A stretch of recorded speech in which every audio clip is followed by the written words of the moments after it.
নমস্কার বন্ধুরা, সাহা কিচেনে আপনাদের স্বাগত জানাই। আজকে বন্ধুরা প্রতিদিনের মতো আজকেও আমি একটা রেসিপি নিয়ে চলে এসেছি। এই যে এখানে ইলিশ মাছ পিস পিস করে কেটে আমি পরিষ্কার করে ধুয়ে নিয়েছি। এটা ছোট ইলিশ আছে বন্ধুরা। আমি আজকে এটা এই যে এখানে আলু নেই, এখানে কচু আছে, বেগুন আছে আর কাঁচকলা আছে।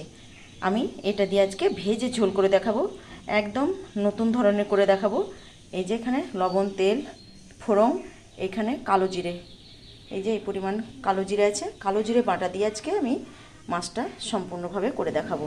কিভাবে ভিডিওটা করছি বন্ধুরা, পুরো ভিডিওটা দেখতে থাকুন। আপনাদের অবশ্যই পরিমাণ মতো হলুদ আর স্বাদ মতো লবণ দিয়ে মাখিয়ে নেব। কড়াইয়ে তেল দিয়ে দিচ্ছি।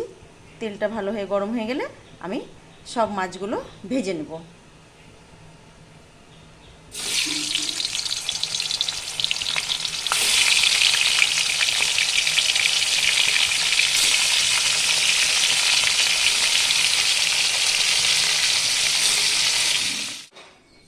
মাছগুলো লাল করে ভেজে নিয়েছি।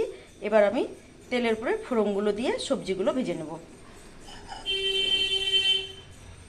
এই যে তেলে আমি ফোড়নটা দিয়ে দিলাম, একটা কাঁচা লঙ্কা, কালো জিরে, সাদা জিরে।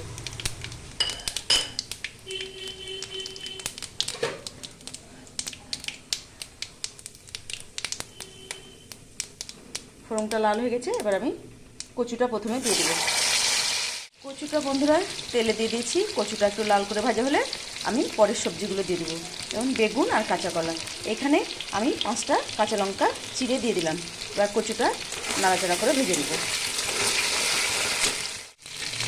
এখানে বন্ধুরা কচুটা হালকা ভেজে নিয়ে তারপরে আমি বেগুন, কাঁচা কলা দিয়ে দিয়েছি।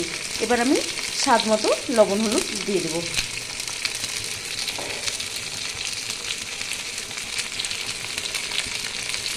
লবণ,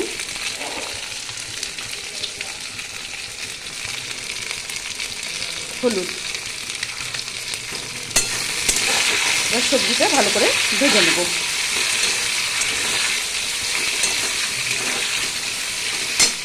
লাল করে ভাজা হয়ে গেছে। এবার আমি অল্প পরিমাণে জল দিয়ে ঢাকা দিয়ে দেবো। তারপরে বন্ধুরা এই যে সবজিটা যখন ফুটে যাবে, এখানে কালো জিরে বাটা আছে, কালো জিরে বাটা দিয়ে আমি নামিয়ে নেব। আপনারা মনে করতেই পারেন যে কালো জিরে বাটা দিয়ে মাছের ঝোল কেমন লাগবে, যে তিতো লাগবে নাকি। কোনো রকম তিতো লাগবে না, সুন্দর একটা সুস্বাদু খাবার বন্ধুরা। একবার হলেও আপনারা পরীক্ষা করে দেখুন, খুব সুন্দর লাগবে। মাছের ঝোল বন্ধুরা ভালো মতো সব সবজি সেদ্ধ হয়ে গেছে। আমি ঢাকা দিয়ে দিয়েছিলাম 2-3 মিনিট মতো। এবার ঢাকা খুলে এবার আমি এই যে কালো জিরে বাটা দিয়ে দেবো।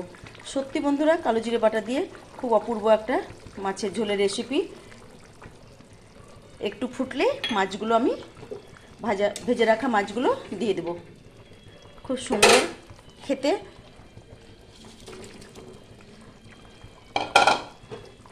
এই প্রসেসে একবার